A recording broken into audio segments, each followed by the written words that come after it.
This episode of the Catholic Money Show is brought to you by Wallet Win Kids. On sale now at walletwin.com/kids. Allowance or paying a wage? Which produces money smart kids? Keep listening to this episode of the Catholic Money Show to find out.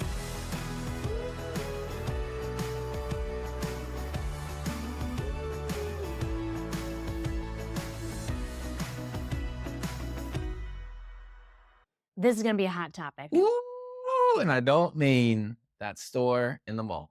If that still No, exists. have you shopped there recently? I don't think I've shopped there since I was maybe in middle school.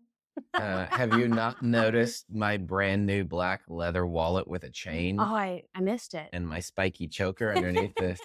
I think they've gotten better things than that over the years. No, it is a different type of hot topic. Ah, And if you're someone who is online, on social media, and maybe likes a couple of different people speaking into the personal finance realm. like Wallet Win, maybe. Yeah. You'll probably see other similar content. And this topic is very hotly debated in the personal finance sphere. Yes. You'll see many different perspectives on this, and they kind of all think their position is the only right one, and that other guy over there saying this thing is absolutely an idiot and wrong. Mhm. Well, no, we have thought about this long and hard. You know, our kids are just getting into the age in the last few years where this is something that we've needed to implement in our own parenting in our own household. But this is something we thought long and hard of, and really coming at it from a Catholic perspective, looking at what would be the pros and cons of an allowance, what would be the pros and cons of paying wages. There's also, Dave Ramsey likes to call it commissions, even though Jonathan doesn't like We the can get to technical that when we get definition to of that. Anyway, there are, just a lot of strong opinions on this. And you might find yourself surprised on where we really think that the Catholic perspective steers us in regards to raising financially savvy, but also virtuous kiddos. That's what we're aiming for. We're aiming for building virtue with our kids. And so the way that we're going to approach money is always going to include smart financial strategies, but we are not going to forget about the real goal behind that is virtue and ultimately heaven. Yes. That's So, why the marriage of those things is important. That's why this is important. I think that's why you see it a lot online, people talking about it, people looking for information. How do I teach my kid to handle money? I mean, I hear ads on podcasts and on radios about money. Teaching a kid how to handle money is one of the most worried about parts of parenthood because we want them to do well. We don't want them to get hoodwinked and scammed. We don't want them to waste all their money. We want them to be able to provide for themselves, Yep. for a family they may have in the future. We want them to be good stewards. And how do we do it? I want to know how to do it. It's all of this, right? If you do have a little bit of whether it's interest or anxiety over this, that's okay. It's coming from a good place, coming from care for your kids. Yep. And we want them, like Amanda said, to grow in virtue through the handling of their money. In order to do that, they need to be handling some money. So how do we get the money They got to have money. into their hands so that we can handle it with virtue? And again, when do kids learn anything in a vacuum? When does anybody learn anything through theory? I feel like I'm constantly telling we're homeschoolers, and there are certain kids in our family who don't like schoolwork or doing the actual process of math. And they just want to have arrived at knowing how to do it. And I always have to remind them that actually doing it is what helps you to actually know how to do it. So frustrating, right? We just want to skip to the good part. I just want to Skip download to mastery. personal finance money management into my Into my- brain like the Matrix. Like, I don't need to fly a helicopter. I just want to know how to handle it. Right. So we can't avoid that. And we do need to then get scratch into our kids' hands, because the only way they're learning is through it, through handling money. And we mentioned earlier, there tends to be those couple of camps, the allowance camp or the commission earned wages camp. either or. But we're going to advise you a different strategy, a different approach to this. One that I would argue is very Catholic in its approach, and it is the both and. The old both and, which is something that when I've been away from the church and kind of had a reversion, and I felt like everybody was always saying both and. And I did not understand it. Everything both and. But what that really does capture is that Catholics tend not to be flying to extremes. Sometimes there's both this and that. Mm-hmm. And the prudence required to discern between which one is going to benefit in this way and which one might benefit in that way, that's essential. Absolutely. Although sometimes we just want the black and white, tell me what to do. Oftentimes that's really not a Catholic approach. We're not always told what to do step by step, but we are taught how to think. And I do think this both and approach is going to help our kids grow in virtue, but also the necessary financial skills that they need. So first things first, before we dive into the practicals here, this is going to impact your budget. If you do not have a monthly budget, if you're not sitting down, you don't know how much is coming in, you don't know exactly where it's going out to, you don't have a long-term plan, you're not doing that every single month, head on over to CatholicBudgetGuide.com and start budgeting right now, because this is going to impact your own finances. What can you reasonably set aside without harming yourself financially? The current obligations and goals that you have, I can't know that for you. Whether it's going to be $20 a month or $200 a month. That is something that you're going to have to decide, but you do need to figure that out. And you're going to know that number by looking at your budget. Once you have that in mind, let's just go for easy math. Say you've got $40 a month or $10 a week. I'd encourage you then to take a portion of that and offer it as an allowance to your to your kiddo. Yes. The reason being, I know that sounds scandalous, right? You're not going to make them work for it. I thought they needed to learn the value of a dollar in a hard day's work. We're just going to raise entitled brats who just expect money and handouts.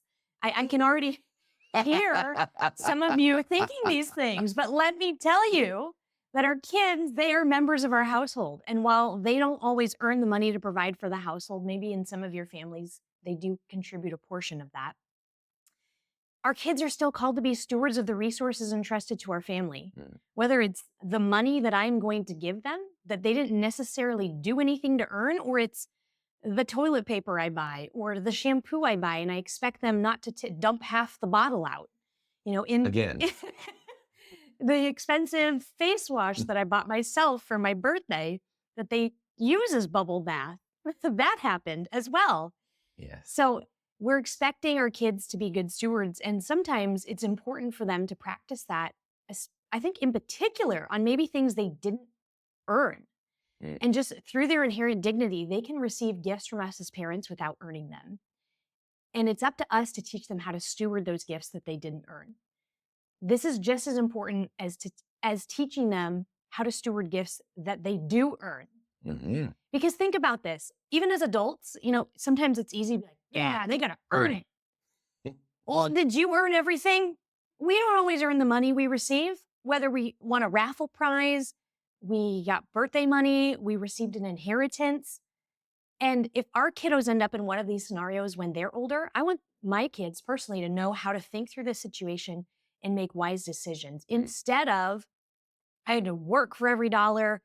Nothing was ever, there was no free lunches. And now all of a sudden they get a windfall and it's just party, party, party, blow, blow, blow, charge, charge, charge, trip, trip, trip. And now there's nothing.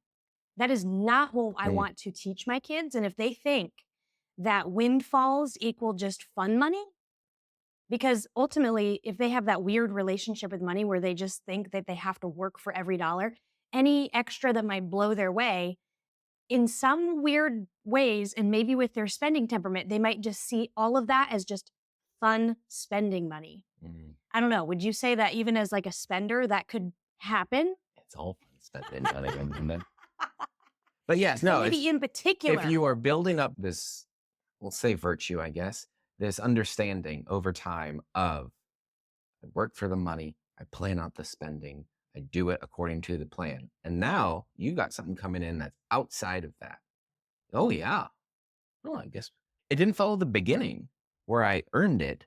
So I guess it doesn't have to follow what comes after that. I don't have to really plan it out that well. I don't have as much of a responsibility to Right. this money. Yep. So yeah, that could definitely come in. And you talked about we want them to be good stewards of everything, what they've received, however it is they receive. Well, we too, not even just raffle and birthday presents and all that, but if we really look at this, right? If we look at the parable of the prodigal son or the good father, how you want to talk about it, right? We learn that we are given so much more than we earn. Oh, yes. If we got what we earned, 100%. we would get hell. We would not have any of our blessings that we have. So this is a way to also teach that things come to us, material blessings or skills or interests, everything we have Salvation. is a gift, even the money we earn. So we need to have that practical example of things we give. And also, we're also building up an acknowledgement of generosity, of receiving things we don't give or we don't earn, Right. so that too our kids may give even when it's not earned, right? If they understand money is something you have to earn, you have to do work, are they ever going to help a homeless person? Are they ever going to go work with volunteer maybe to help poorer kids or anything? Like, no, because they're going to have such a buildup in this wall around their heart of you have to earn it. You got to work hard. If you don't, and it would turn into this false idea that if you don't have money, then you didn't work or you don't deserve it, which is not true and could really hurt them going forward. Mm-hmm.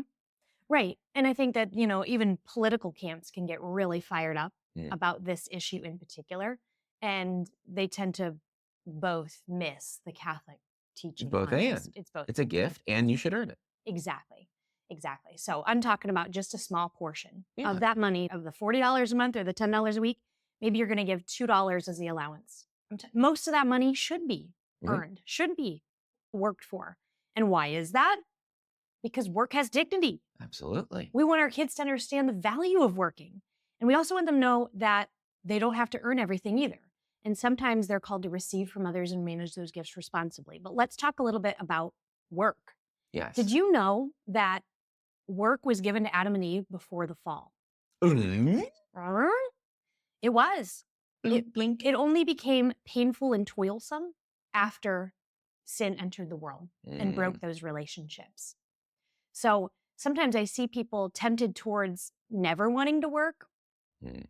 or online commenting that they wish they were just, what's that word? Generational wealth, and they just had a trust fund and could float their life.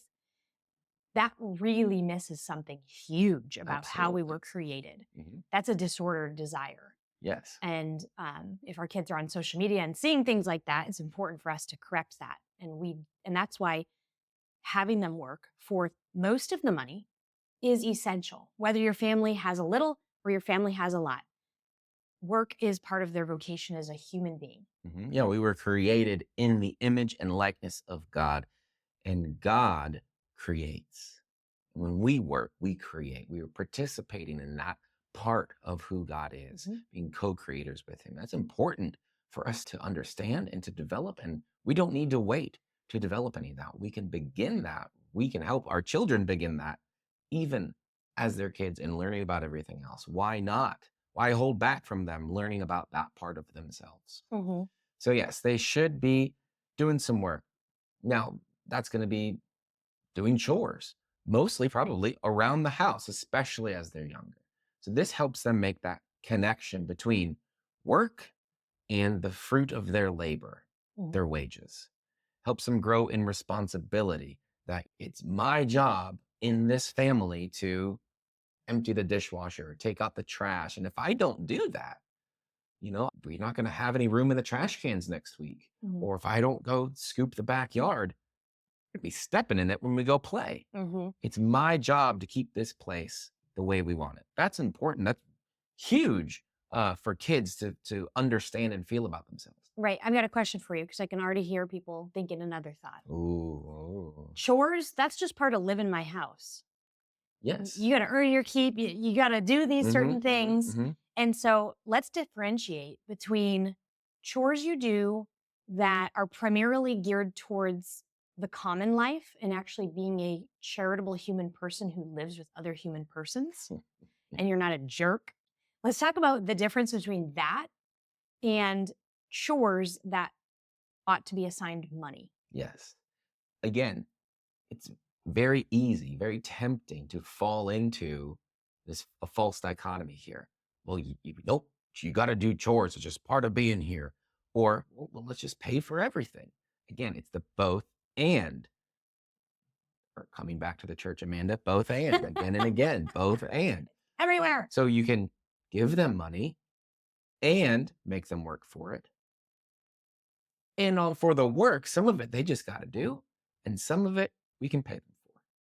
It's just about balancing. There's not going to be a list. We're going to mention some things, but it's not going to be like, this is absolutely the moral choice to make these 6, the ones that are required or paid or any. It's up to you and your discernment as a Yes, family. absolutely. But let's just say maybe taking their dishes to the sink or dishwasher after a meal, hanging up their wet towel after their bath or shower, putting things away, the crayons away, the Lego away, whatever it is, after they're done playing.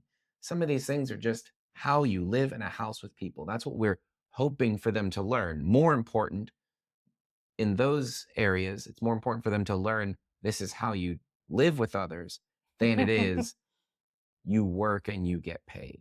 Right.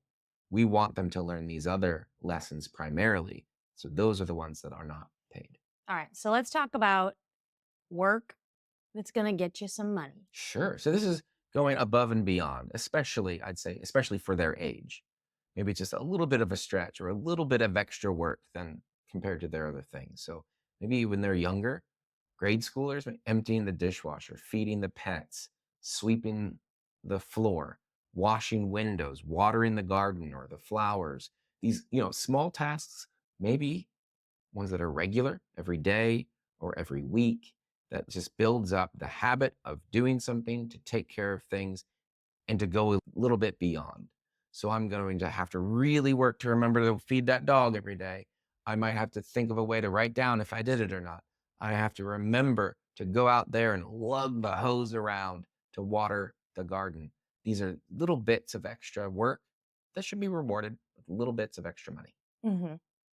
Yeah. So that is the example for maybe those littler kids. And again, these are not exhaustive by No, any of course stretch of the not. imagination, but you are going to know what are those things in your home that you don't absolutely love doing.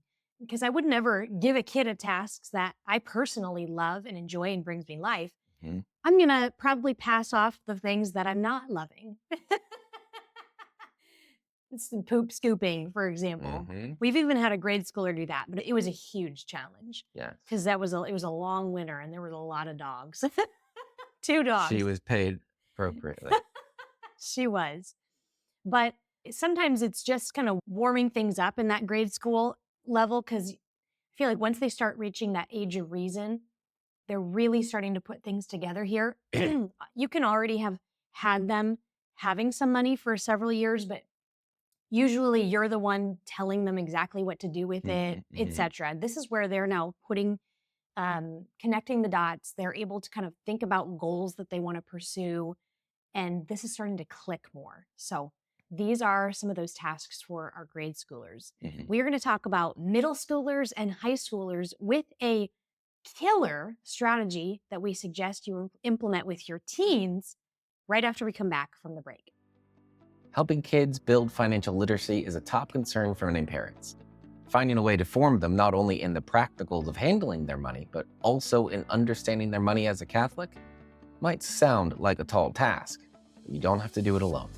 Let me tell you about Wallet Win Kids, courses that we designed especially for forming your kids not only in sound financial principles and habits, but also in the faith. No other kids program is going to help them understand budgeting and the value and dignity of work, sales tax and the universal destination of goods, saving and the cardinal virtues. Take common sense financial principles, add a step-by-step kids version of the Wallet Win method, and mix in some lives of the saints and top it all with a little bit of fun. And that's Wallet Win Kids. Available for grade school, middle school, and high school. All 3 levels are now on sale through April 4th.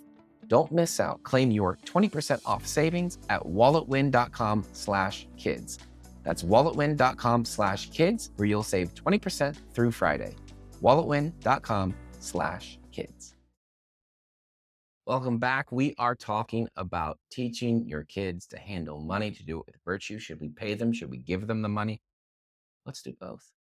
And we are in the midst of that discussion about which chores, what work should be rewarded with pay, how should the kids be earning money? We talked about grade schoolers right before the break, and now we're back to talk about middle schoolers. They're getting a little bit older and they can do more, right? A They're little more muscle bigger. mass. They know what's going on a little better. They can reason through things a bit more, do some more complex tasks. And I think at this point, for sure, they've got some motivation. They can really see the connection between the work they're doing, the wages they're earning, and then how they can use that Right. money. They've I want to got go get that that thing Lego they want to kit. get, that thing they want to go do, whatever it Mm. might be. And so there's some extra motivation here to tackle some bigger jobs. Yep. All right, so let's dive in.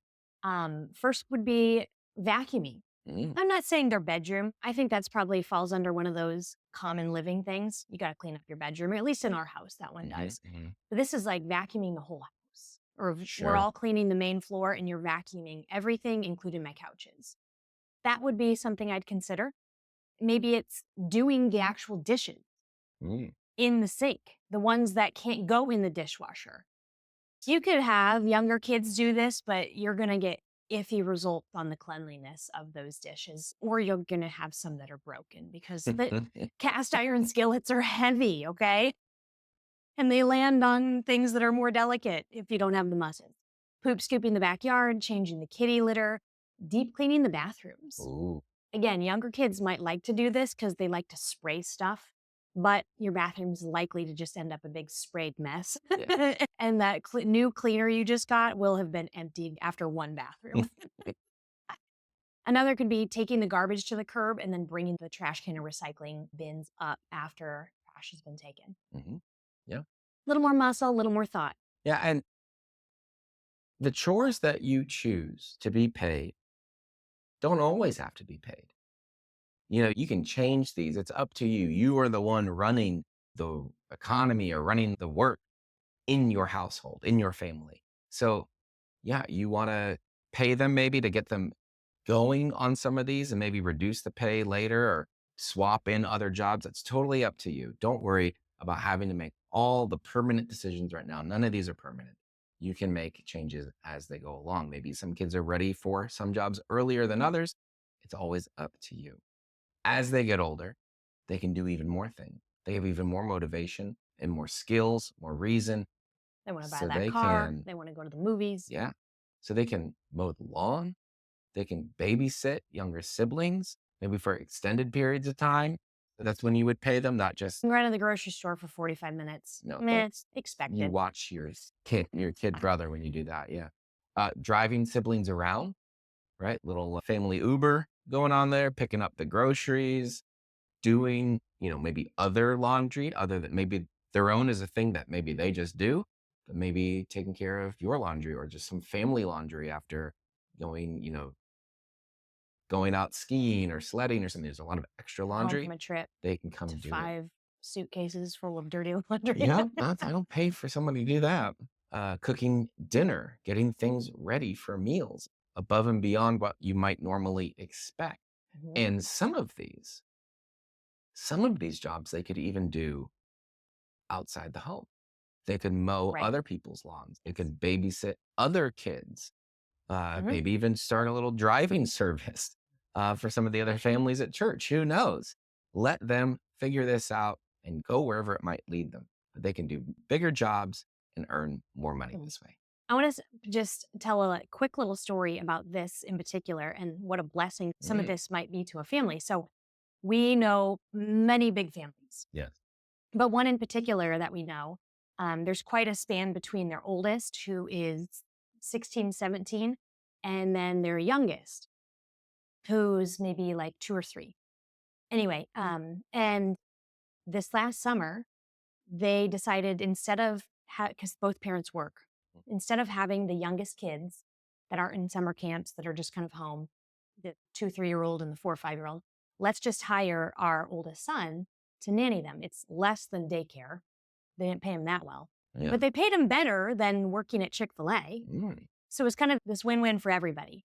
And she said that it was amazing because it gave the kids that relationship with their older brother, Mm. because he goes away to a school that he lives away at. Mm.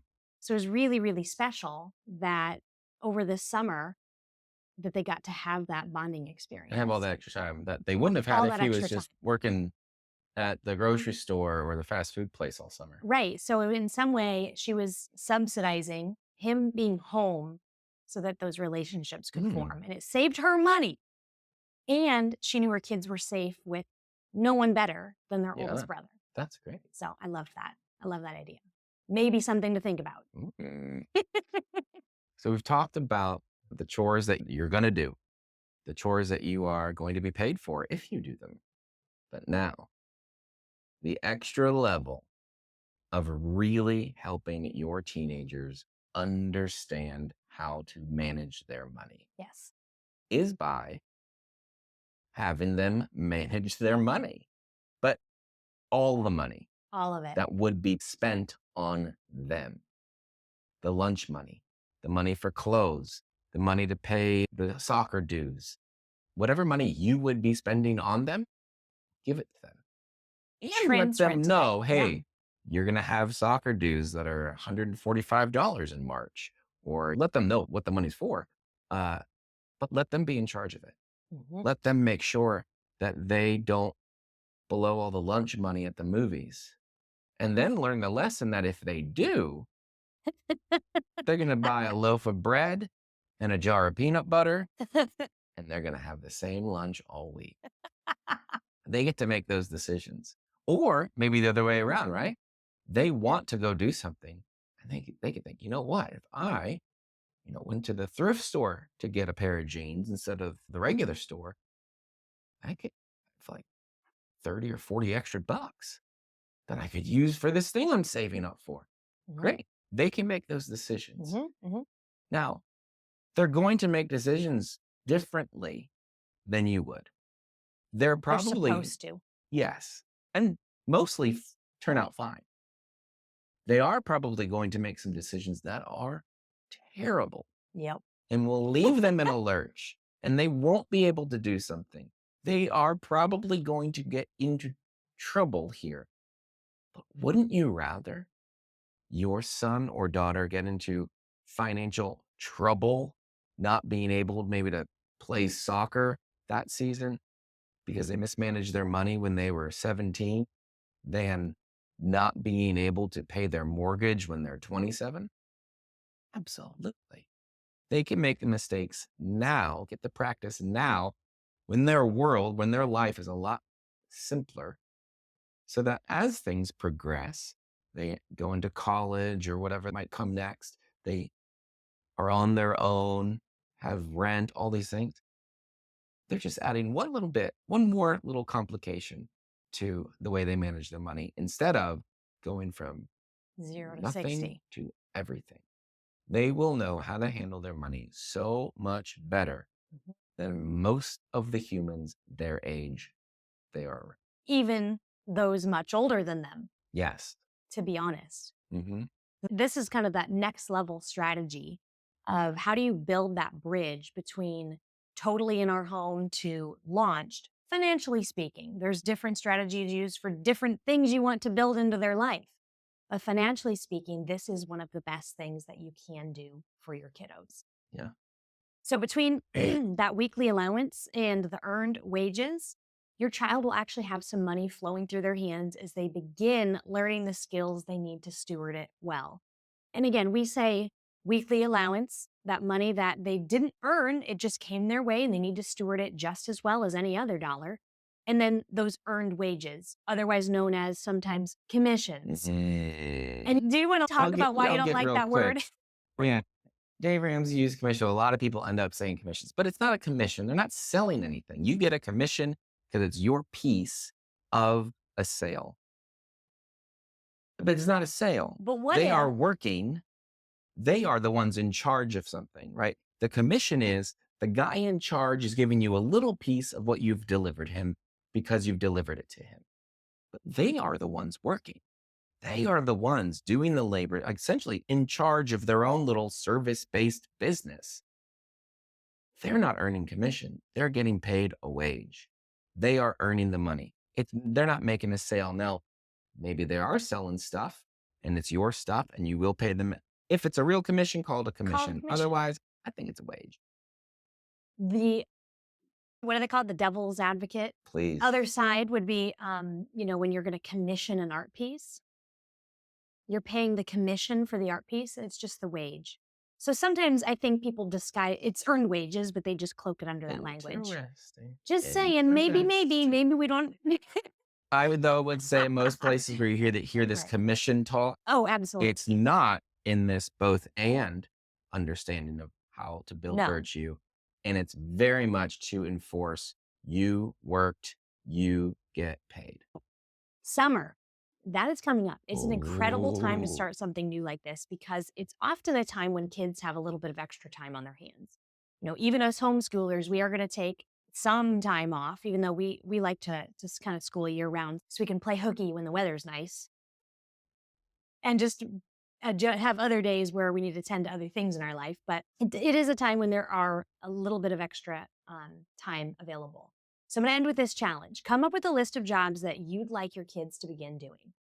Put some in the chores as a part of the family category for being a charitable human being who lives communal life.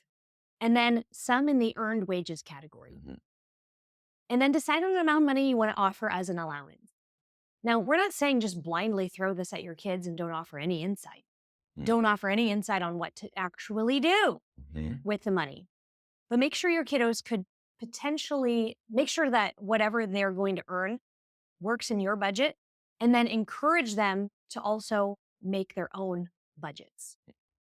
And remember, share these expectations and opportunities with your kiddos and get this new allowance and wages system off the ground. Yeah, if you need to make a couple adjustments as you get it off the ground, don't worry. That's fine. You can do that and make sure this thing works for you. It's also going to be very helpful as you get your kids up to speed on this, right? Understanding money, maybe a financial literacy class would be a great idea. There's a lot of them out there. I happen to think You got a Wallowing pretty Kids good is a one. pretty good one, right? We teach, of course, the fundamentals of handling money, but also the foundations of understanding money as Catholics. We're looking at lives of the saints, at the catechism, the teachings of the church, alongside common sense practicals on how to budget, save, invest, and give the money that is coming through their hands that they are being asked to be good stewards of. But that first step in having money smart kids is having the money come into their hands and use it. That foundational step. It's not just theory, it's doing it. And that's what we want to encourage you to do. All the best in your efforts. Thank you. Check out Wallowing Kids. Keep listening to the Catholic Money Show. And until next time. Bye for now.